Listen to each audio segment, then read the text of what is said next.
Hello everyone and welcome back to UGC net mentor. I hope you are doing well guys. आज के इस lecture में discuss करेंगे हम प्लेजरिज्म इन रिसर्च, अनुसंधान में साहित्यिक चोरी। And this is for research methodology for all PhD entrance exam. और इसको आप यूजीसी नेट एग्जाम के लिए भी इस क्लास को देख सकते हो, बिकॉज यूजीसी नेट एग्जाम में भी प्लेजरिज्म से क्वेश्चन बनते हैं। इनफैक्ट अभी जो रिसेंट एग्जाम हुए थे इसमें तो हर शिफ्ट में प्लेजरिज्म से क्वेश्चन पूछे जा रहे थे। तो चलिए स्टार्ट करते हैं, डिस्कस करते हैं। This is class number second. इससे पहले मैं एक क्लास और ले चुका हूँ रिसर्च मैथोलॉजी के ऊपर।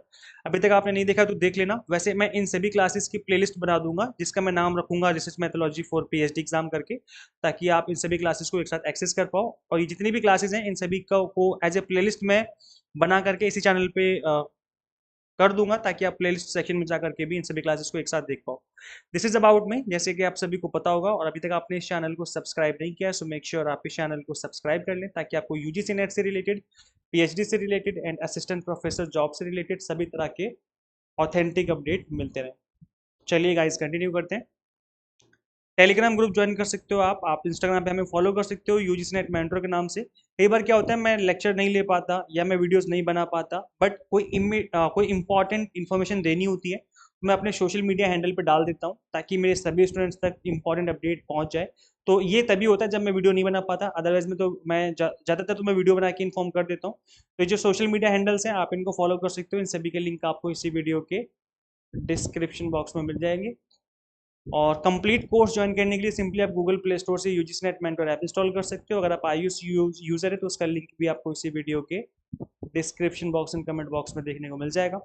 तो गाइस चलिए कंटिन्यू करते हैं और डिस्कस करते हैं प्लेजरिज्म इन रिसर्च, अनुसंधान में साहित्यिक चोरी। आप जब चोरी करते हो किस चीज़ में, रिसर्च करने में, तो उसे हम लोग प्लेजरिज्म के नाम से जानते हैं। तो चलिए गाइस कंटिन्यू करते हैं और डिस्कस करते हैं। सबसे पहले हम डिस्कस करेंगे इसकी डेफिनेशन, फिर समझेंगे इसके टाइप्स क्या होते हैं। टाइप्स के बाद हम समझेंगे कि कौन कौन से टूल्स होते हैं जिसके थ्रू हम प्लेजरिज्म चेक करते हैं, और यूजीसी ने किस लेवल का, कितने लेवल तक का प्लेजरिज्म अलाउ किया हुआ है। इन सभी टॉपिक्स को आज की इस क्लास में हम डिस्कस करने वाले हैं। तो गाइस चलिए सबसे पहले हम समझेंगे कि प्लेजरिज्म क्या होता है। So plagiarism means using someone else work without giving them proper credit.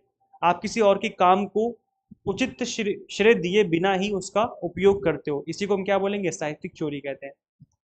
इन एकेडमिक राइटिंग हो गया। प्लेजराइजिंग involves using words, ideas, information from a source without sitting it correctly. तो आपने किसी को उचित श्रेय दिए बिना उसके वर्ड्स को चोरी किया, आइडियाज को चोरी किया, इन्फॉर्मेशन को चोरी किया, और उसको आप अपना खुद का काम बता करके पब्लिश करना चाहते हो या आगे उस पर काम करना चाहते हो, तो उसको हम प्लेजरिज्म के नाम से जानते हैं। अब कितने टाइप्स का होता है प्लेजरिज्म, इसको हम डिस्कस करेंगे एक एक करके। यहाँ पर मैंने सभी टाइप्स को लिस्ट डाउन कर दिया है। पहला आता है आपका ग्लोबल और कंप्लीट प्लेजरिज्म। नेक्स्ट आता है आपका verbatim or direct plagiarism, source based plagiarism, paraphrasing plagiarism, mosaic or patchwork plagiarism, ghost writing plagiarism, self plagiarism और एक्सीडेंटल प्लेजरिज्म। तो ये कुछ टाइप्स हैं। तो चलिए गाइस एक एक करके इन सभी टाइप्स को डिस्कस कर लेते हैं, आपके एग्जाम के पर्पज से काफी इंपॉर्टेंट है।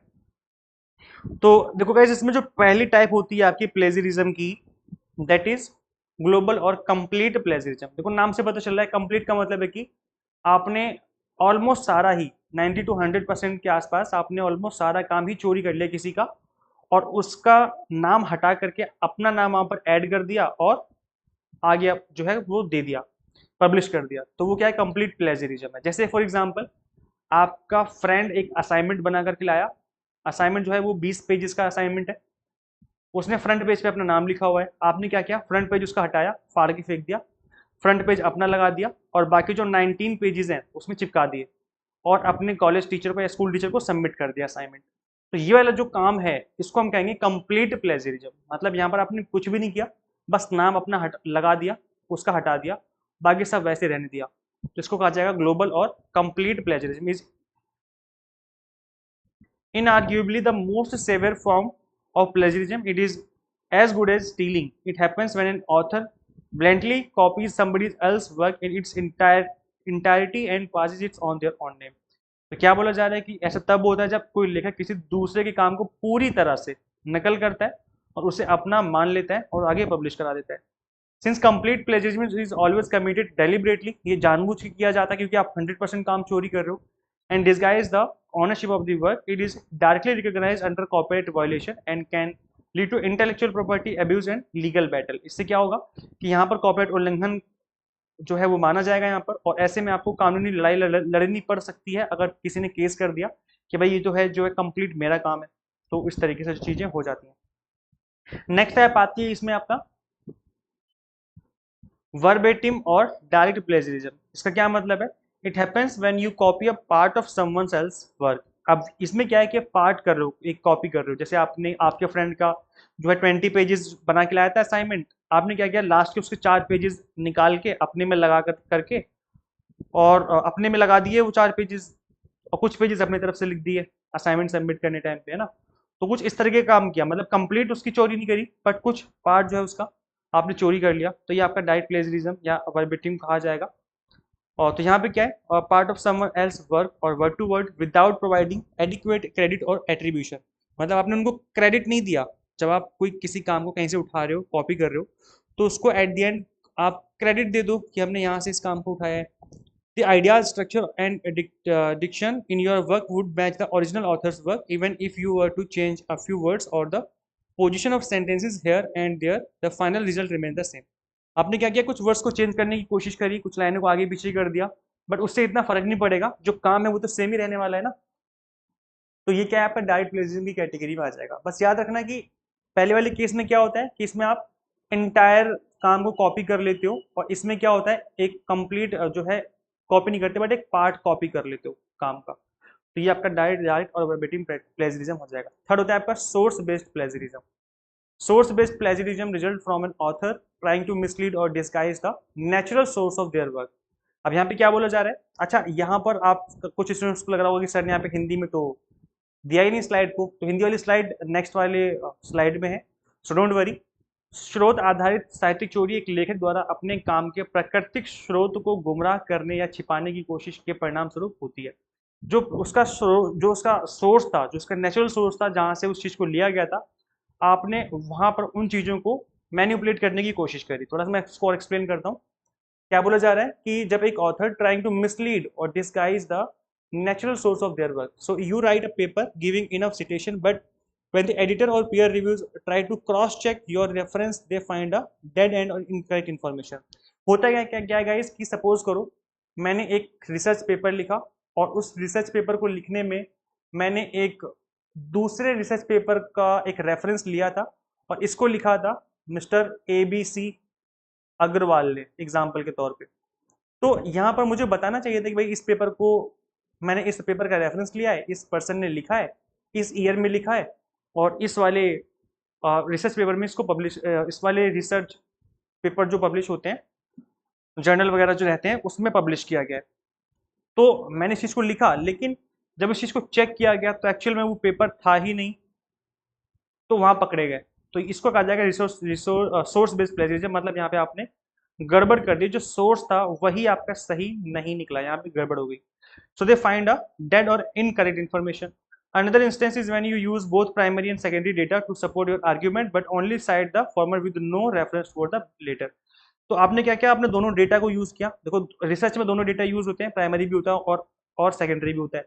बट आपने प्राइमरी वाले का तो सिटेशन कर दिया कि हमने प्राइमरी कहाँ से इकट्ठा किया, डेटा कैसे इकट्ठा किया, लेकिन आपने सेकेंडरी डेटा का कोई सिटेशन नहीं दिया। तो इस केस में भी ये सोर्स बेस्ड प्लेजरिज्म कहलाएगा। मतलब यहाँ पर भी आप मिसगाइड करने की कोशिश कर रहे हो, आप प्रॉपर तरीके से नहीं बता पा रहे हो कि आपने कौन सा डेटा कहाँ से कब लिया। So in both cases the information provided is either irrelevant or misleading. You may have cited it but it does not support the text completely. तो यहाँ पर आपने हो सकता है कि साइट किया हो, लेकिन वो आपके रिसर्च पेपर को कंप्लीट तरीके से सपोर्ट नहीं कर पा रहा है, तो उस केस में पकड़े जाओगे, फिर आपका जो रिसर्च पेपर है, जो थीसिस है, वो सबमिट नहीं होगी, प्रॉब्लम ही प्रॉब्लम है।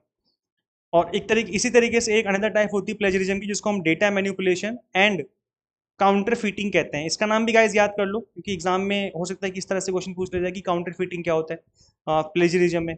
सो data manipulation is creating your own data and result. In contrast data counterfeiting is keeping or adulterating the key findings to suit your expected outcomes. तो यहाँ पर क्या हो रहा है कि डेटा मिसलीडिंग, डेटा मैनिपुलेशन का मतलब है कि आप डेटा से छेड़छाड़ कर रहे हो, है ना, इससे रिजल्ट जो है वो गलत तरीके से निकलेंगे। और काउंटर फीटिंग में क्या होता है कि आप स्किप कर रहे हो और अडल्ट कर रहे हो की findings to suit your expected outcome. आपका जो खुद का एक्सपेक्टेशन है रिजल्ट आने की, आप उसको लाने के लिए आप स्किप कर रहे हो कुछ डेटा को, या अडल्ट मतलब कुछ मिक्सचर कर रहे हो, कुछ मिला रहे हो डेटा में, मैनिपुलेशन कर रहे हो, तो वो काउंटरफीटिंग कहलाएगा। तो इस तरीके से चीज़ें यहाँ पे हो जाती हैं। हिंदी में बोले तो चोरी की को डेटा हेरफेर और जालसाजी कर कहा जाता है।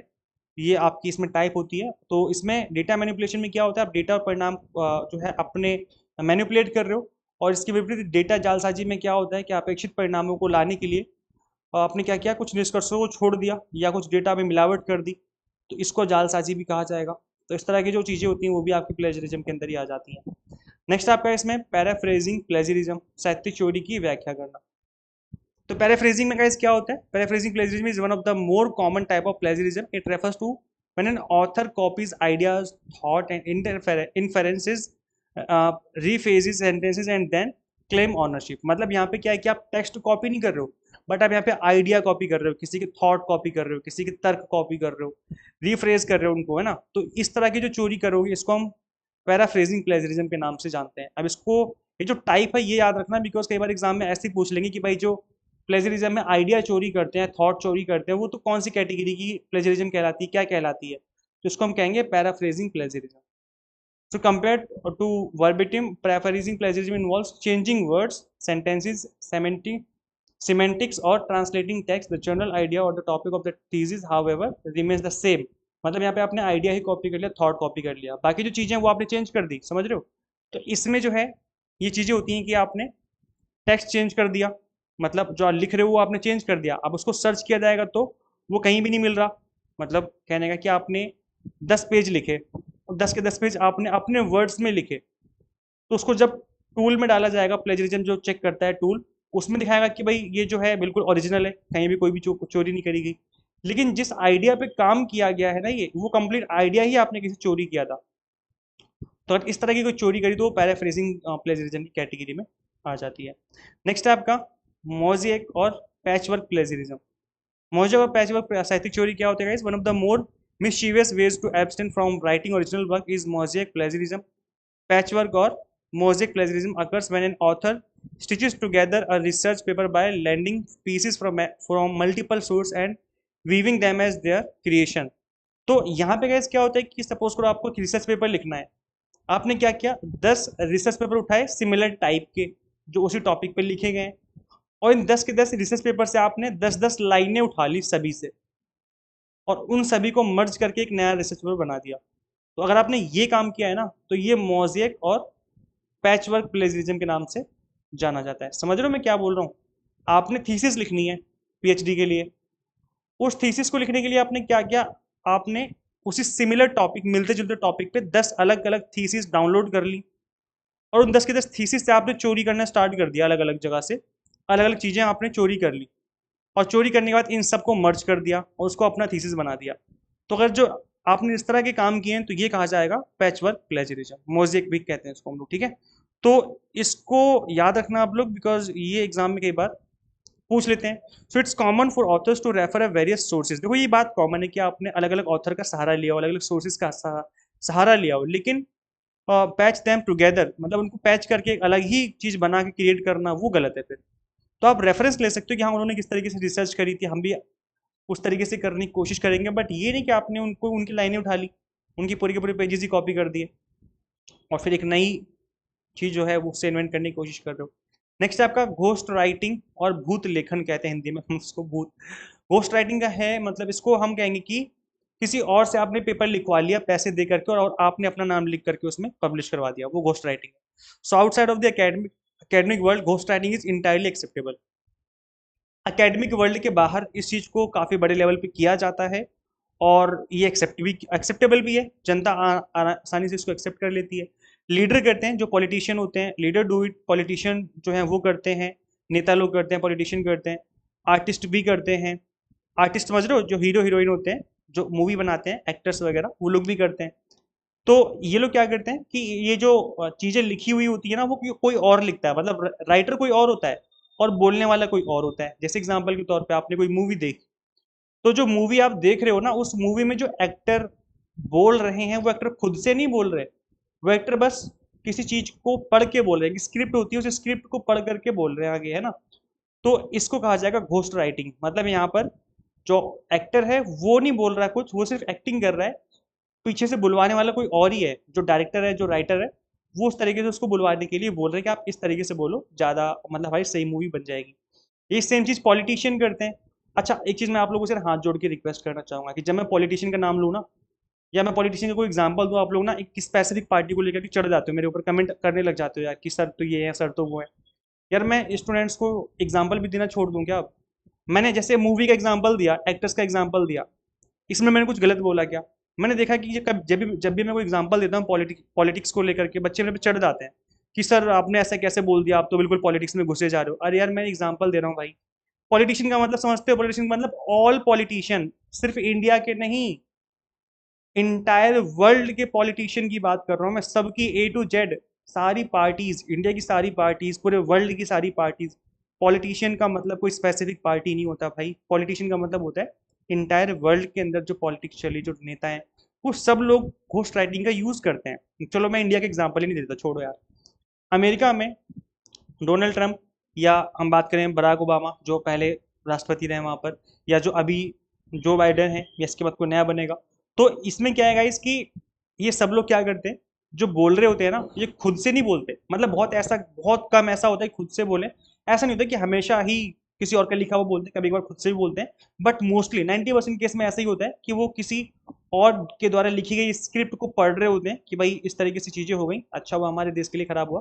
तो इस तरीके से जो चीजें होती हैं, अगर इस तरीके से चीजें हो रही हैं जो कि होती हैं एक्चुअल लाइफ में, इसको हम लोग घोस्ट राइटिंग के नाम से जानते हैं।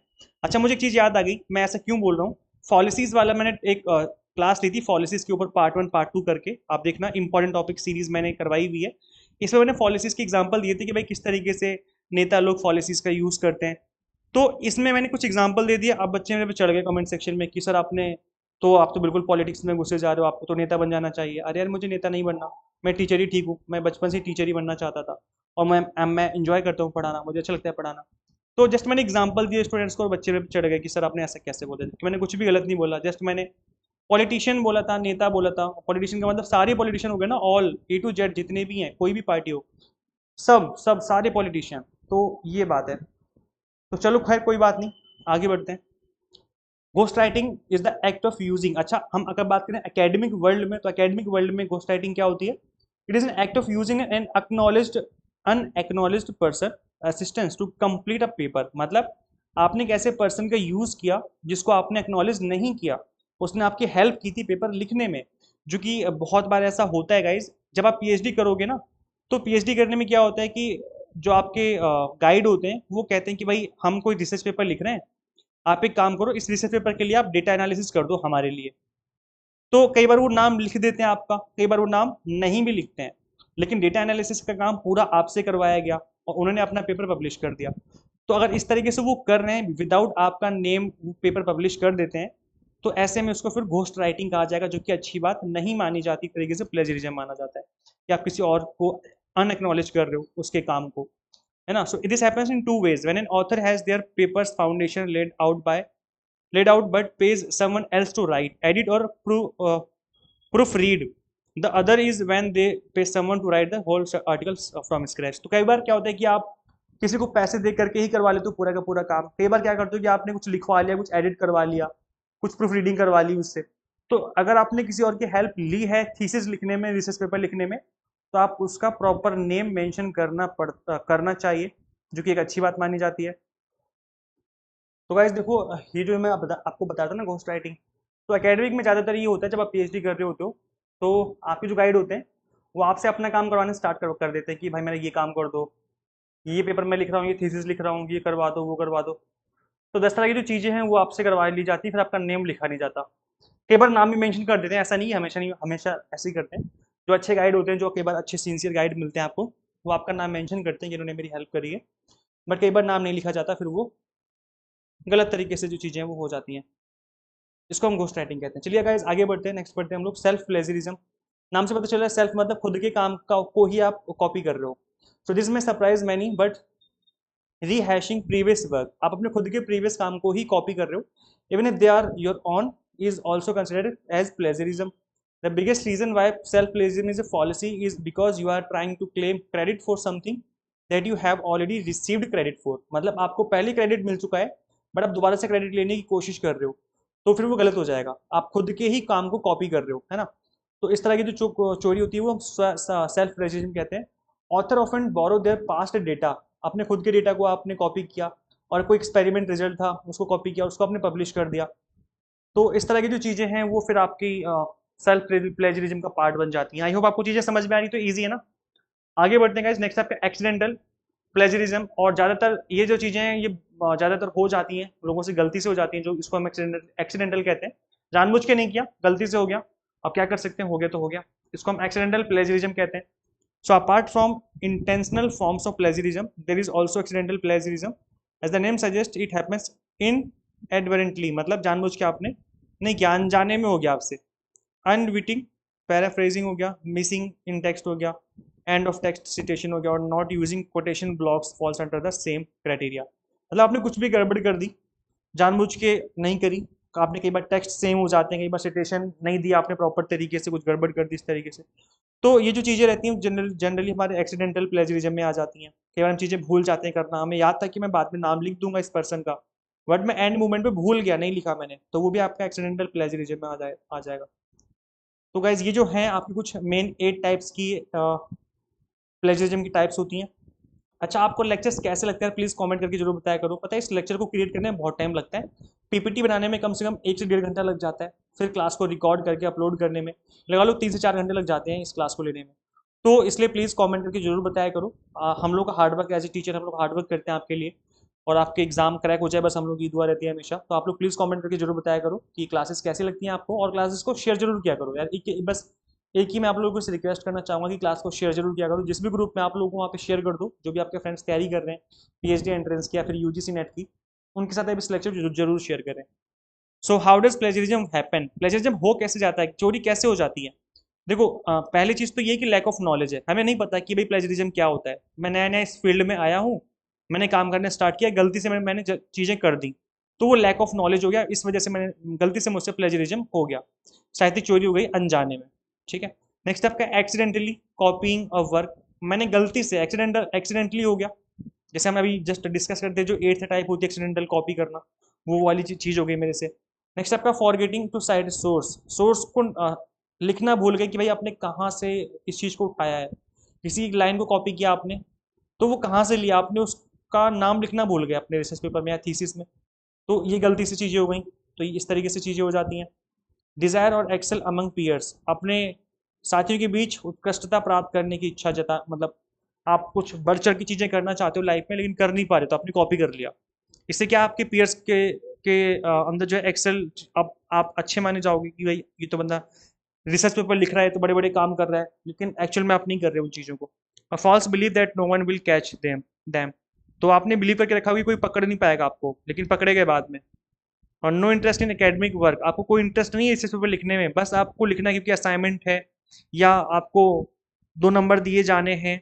किस में 2 नंबर दिए जाने हैं, जब अकेडमिक परफॉर्मेंस इंडेक्स एपीआई बनता है रिक्रूटमेंट के टाइम पे, असिस्टेंट प्रोफेसर की रिक्रूटमेंट में एपीआई बनता है ना यूनिवर्सिटीज़ में, तो वहाँ पे 2 नंबर दिए जाते हैं हर एक रिसर्च पेपर के। तो बस आपको कोई शौक नहीं रिसर्च पेपर लिखने का, लेकिन इस 2 नंबर को पाने के लिए आपने रिसर्च पेपर लिखा जबरदस्ती, तो वो इस तरीके से अगर चीज़ें हो जाती हैं तो फिर प्लेजरिज्म आप उठाओगे, फिर क्या करोगे उस केस में। नो इंटरेस्ट इन, हाँ ये हो गया। Using shortcuts in the form of self plagiarism, आपने खुद के ही काम को चोरी कर लिया, कॉपी कर लिया शॉर्टकट लगाने के लिए। या फियर ऑफ फेलिंग, क्या फेल हो जाओगे इस वजह से आपने काम को चोरी कर लिया कि यार मैं पेपर पब्लिश नहीं हो पाएगा, इतना अच्छा भी मैंने नहीं लिखा है, एक काम करता हूँ जिसने बहुत अच्छा लिखा उसको चोरी, उसका कॉपी कर लेता हूँ, तो फेल होने के डर से आपने दूसरे के काम को कॉपी कर लिया। इसके अलावा गाइस देखो, यूजीसी ने कितना प्लेजरिज्म अलाउ किया, ये काफी इंपॉर्टेंट एग्जाम के लिए, मोस्ट इंपॉर्टेंट गाइस। यहाँ से तो बार बार क्वेश्चन बन चुके हैं, पीएचडी एंट्रेंस में भी कई बार क्वेश्चन बन चुका है, और यूजीसी नेट और सेट एग्जाम में भी इसके ऊपर बार बार क्वेश्चन बन चुके हैं गाइस, इसलिए मोस्ट इंपॉर्टेंट है। आप ध्यान से सुन लो कि मैं क्या बोल रहा हूँ और कितना अलाउड है, क्या क्या पेनल्टी है। ये बहुत ही ज्यादा इंपॉर्टेंट टॉपिक है, मतलब 5 स्टार रेटिंग वाला टॉपिक है। देखो गाइस गाइस 4 लेवल होते हैं, मतलब इसको हम यूजीसी ने केवल 3 लेवल बताए हैं, लेवल 1 2 3 करके, लेकिन इसको हम 0 लेवल के नाम से जानते हैं, इसको इसलिए हम 4 लेवल कहते हैं। तो अगर हम लेवल काउंट करेंगे तो 3 ही लेवल होते हैं 1 2 3 करके, लेकिन स्टार्ट हम 0 से करते हैं, इस वजह से 4 लेवल हो जाते हैं। तो एग्जाम में अगर आएगा तो लेवल 1 2 3 लिखा होगा, 0 लिखा होगा, तो आप समझ जाना कि किस लेवल की बात की जा रही है। तो यहाँ पर अगर 10% तक किसी काम को कॉपी करते हो, किसी भी वर्क को, किसी भी रिसर्च पेपर को आपने 10% कॉपी किया है, तो लेवल 0 होता है, और इतना जो है अलाउ होता है, नो पेनल्टी। मतलब इतना यूजीसी ने अलाउ कर रखा है, आप इतना कॉपी कर सकते हो।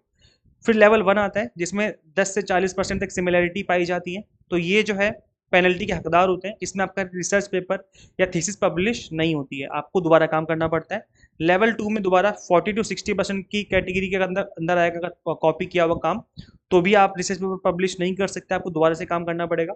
लेवल 3 होता है अबव 60%, 60% से ज़्यादा काम को कॉपी कर लिया तो वो भी आपका इसी कैटेगरी में आएगा, और ऐसे में आप अपना रिसर्च पेपर या थीसिस पब्लिश नहीं कर सकते। अब देखो, इसमें तो कोई पेनल्टी नहीं है, यहाँ तक तो अलाउड है, लेवल 0 अलाउड है। इसमें कुछ पेनल्टी मेंशन कर रखी है यूजीसी ने, तो अब हम इन पेनल्टीज को देख लेते हैं कि किस किस कैटेगरी में कितनी कितनी पेनल्टीज दी जाती हैं। तो जो लेवल 0 है, इसमें माइनर सिमिलरिटीज होती हैं, किसी भी तरह की कोई पेनल्टी नहीं देनी, कोई दिक्कत नहीं है, अलाउड होता है। लेवल 1 होता है, इसमें आपका जो मैन्यूस्क्रिप्ट है वो विड्रॉ किया जाएगा, आपसे बोला जाएगा दोबारा लिख करके लाओ, ये एक्सेप्ट नहीं किया जाएगा। पेनल्टी नहीं दी जाएगी, लेकिन आपको मना कर दिया जाएगा कि भाई हम आपका जो पेपर पब्लिश नहीं कर सकते, हटो यहाँ से, भागो। और लेवल 2 जो होता है, ये shall be asked to withdraw, मतलब यहाँ पे आपका पेपर पब्लिश नहीं किया जाएगा। Shall be denied a right to one annual increment, increment भी नहीं होगा। और यहाँ पर आप किसी न्यू मास्टर जो एमफिल कर रहे हैं, पीएचडी कर रहे हैं, कोई अगर कर रहा है ऐसा, कोई स्कॉलर है, तो उसको आप 2 साल तक आप उसके सुपरवाइजर नहीं बन सकते। अगर आपने एज ए गाइड रहते हुए उसको अलाउ कर दिया कि आप अपना पेपर पब्लिश कर दो या फिर अपना थीसिस पब्लिश कर दो, तो पकड़े जाओगे। लेवल 3 में क्या होता है, वही सेम चीज़, तीनों चीज़ सेम रहती हैं, स्टार्टिंग की जो है सेम टू सेम रहती है, बस यहाँ पर लास्ट वाले में ये है कि इसमें 2 साल तक आप सुपरवाइजर नहीं बन सकते, इसमें 3 साल तक आप सुपरवाइजर नहीं बन सकते किसी भी पीएचडी स्टूडेंट के, लेवल 3 की अगर गलती हो जाती है तो आप इस तरीके से गाइस याद रखना कि अगर लेवल 2 की गलती है तो 2 ईयर तक आप सुपरवाइजर नहीं बन सकते, और लेवल 3 की अगर गलती है तो फिर 3 ईयर्स तक नहीं बन सकते। लेवल 1 में केवल आपका पेपर पब्लिश नहीं होता, मना कर देंगे कि जाओ दोबारा लिख करके लाओ, और लेवल 0 है तो फिर वो कोई पेनल्टी नहीं है, उतना अलाउड रहता है, कोई दिक्कत नहीं आएगी, पेपर पब्लिश हो जाएगा। तो ये 4 चीज़ें आपको गाइस याद रखनी है। आई होप आपको चीज़ें समझ में आ रही हैं। यार कमेंट जरूर करना क्लासेस कैसी लगती हैं, बहुत मेहनत लगती है भाई, फटाफट से कमेंट कर दो क्लासेस कैसी लग रही है आपको, यार सब लोग कमेंट करके जाना, और लाइक भी कर दो वीडियो को, आप लोग लाइक नहीं करते यार, क्लास को लाइक कर दिया करो भाई। गाइस देखो यहाँ पर प्लेजरिज्म चेक करने के कुछ टूल्स होते हैं, कुछ मेथड्स हैं, आई मीन मेथड तो नहीं, कुछ सॉफ्टवेयर हैं, कुछ टूल्स हैं। तो इसमें मैंने यहाँ पर लिस्ट बना दी है और डाल दी है। कॉपीस्केप है, काफ़ी फेमस है ये कॉपीस्केप। ग्रामरली है, टोरिन टर्न टर्टिन, देन कोटेक्स्ट है, प्लेग स्कैन है, यूनिचेक है, PaperRater, Copyleaks, Duplichecker है, प्लेजरिज्म चेकर है, Plagtracker, Plagium, ProWritingAid हो गया, प्लेजरिज्म चेकर एक्स, आइथेंटिकेट, प्लेगरिम.com, स्क्रीबर है, प्लेजरिज्म डिटेक्टर हो गया, नो प्लेग हो गया, टेक्टोना हो गया, प्लेजरिज्म चेकर हो गया, Duplichecker, EduBirdie, QuillBot incorporation, इस तरीके से। तो ये कुछ टूल्स हैं, आपको इनके नाम याद कर लो, इसका स्क्रीनशॉट ले सकते हो, इनके नेम याद कर लेना, बिकॉज ये एग्जाम के लिए काफ़ी इंपॉर्टेंट है। कई बार पूछ लेते हैं कि कौन कौन से टूल्स जो हैं वो आपको प्लेजरिज्म चेक करते हैं। तो ये गाइस हैं, मैंने देखो आज की क्लास में मैंने काफ़ी सारे टॉपिक्स को कवर करने की कोशिश करी। पहले मैंने डिस्कस किया टाइप डेफिनेशन, फिर टाइप्स डिस्कस करी, फिर लेवल डिस्कस करे हमने, किस तरीके से प्लेजरिज्म हो जाता है वो भी डिस्कस किया हमने, और लास्ट में मैंने टूल्स बताए।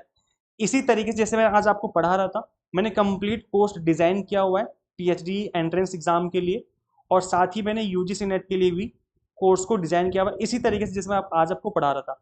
आपको लग रहा होगा कि एग्जाम टारगेटेड बेस्ड प्रिपरेशन चल रही है, जो एग्जाम में पूछा जाता है उन चीज़ों को उस तरीके से कवर किया जा रहा है।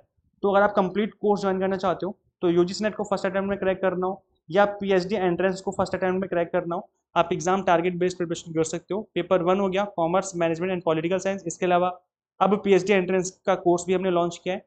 तो इन सभी कोर्सेज को लेने के लिए करना क्या होगा मैं बताऊंगा आपको। पहले मैं बता दूं कि कंप्लीट वीडियो लेक्चर्स आपको इंग्लिश मीडियम, हिंदी मीडियम दोनों में मिलेंगे। एनटीए क्वेश्चन आंसरिंग पैटर्न चीज़ों को हमने कवर किया हुआ है। मॉक टेस्ट मिलेंगे प्रैक्टिस करने के लिए, पीडीएफ फॉर्मेट में नोट्स होंगे जिनको डाउनलोड करके आप मल्टीपल टाइम रिवीजन कर सकते हो। इन सभी कोर्सेज में 100 मॉक टेस्ट होंगे, और जो आपका पीएचडी वाला कोर्स है उसमें केवल 10 मॉक टेस्ट है। तो इन सभी कोर्सेज को ज्वाइन करने के लिए सिंपली आपको गूगल प्ले स्टोर से UGC net mentor app install करनी है। अगर आप iOS यूजर है तो उसका लिंक भी आपको इसी वीडियो के description box and comment box में देखने को मिल जाएगा। सो फटाफट से इस ऐप को इंस्टॉल करिए और अपने exam target based preparation start कर लीजिए। Thank you so much for watching this video. Share this video with all net aspirants and subscribe for UGC updated assistant professor job updates. Guys, मिलते हैं फिर हम लोग नेक्स्ट वीडियो में। Till then keep watching UGC Net Mentor. Thank you so much.